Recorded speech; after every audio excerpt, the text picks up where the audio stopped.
Welcome to our podcast, where we uncover the most important and interesting stories for you.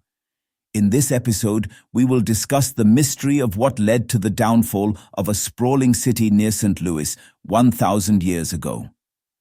1,000 years ago, a city rose on the banks of the Mississippi River, near what eventually became St. Louis. Over miles of rich farms, public plazas, and earthen mounds, the city, known today as Cahokia, was a thriving hub of immigrants, lavish feasting, and religious ceremony. At its peak in the 1100s, Cahokia housed 20,000 people, greater than contemporaneous Paris. By 1350, Cahokia had largely been abandoned, and why people left the city is one of the greatest mysteries of North American archaeology. Now some scientists are arguing that one popular explanation, Cahokia, had committed ecocide by destroying its environment and thus destroyed itself, can be rejected out of hand.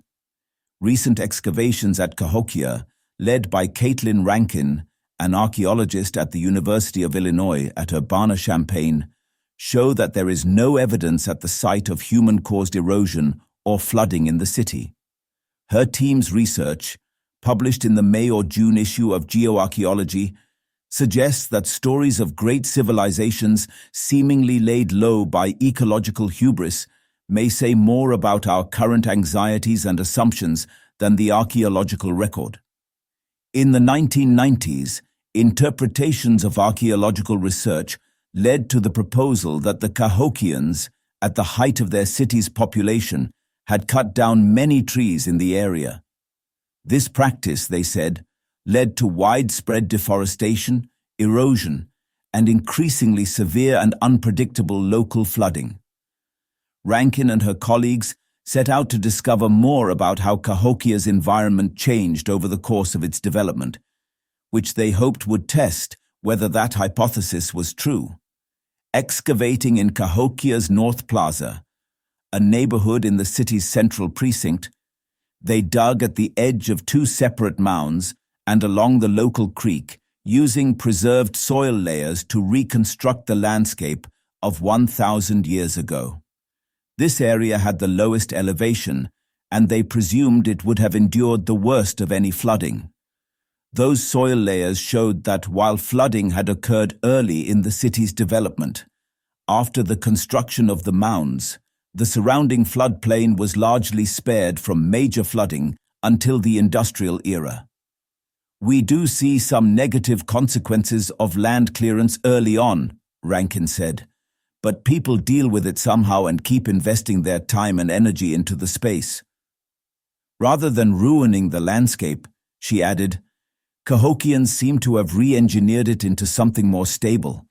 "If anything," said John E. Kelly, an archaeologist at Washington University in St. Louis, "the explanation of a Cahokia battered by denuded bluffs and flooding actually reflects how later European settlers used the area's land."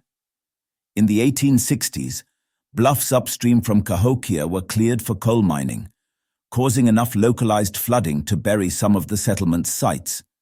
European deforestation created a deep, overlying layer of eroded sediment, distinct from the soils of the pre-contact floodplain.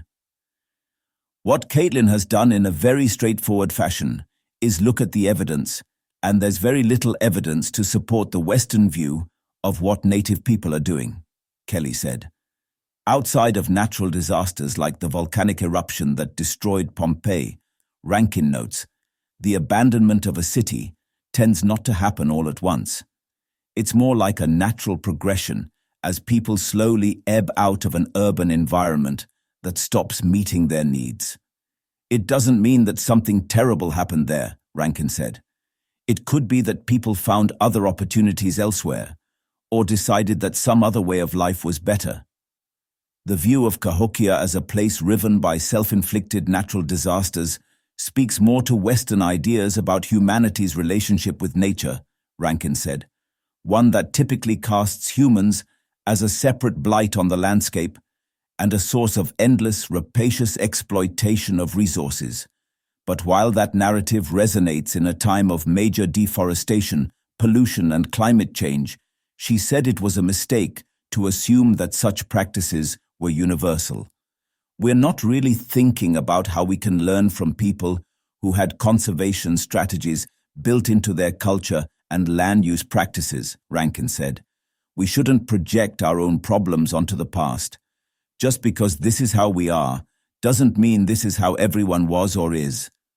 That's all from this podcast. Thanks for listening. We have many more such compelling episodes for you. Enjoy them. Do share your opinion in the comment box and subscribe to us for more.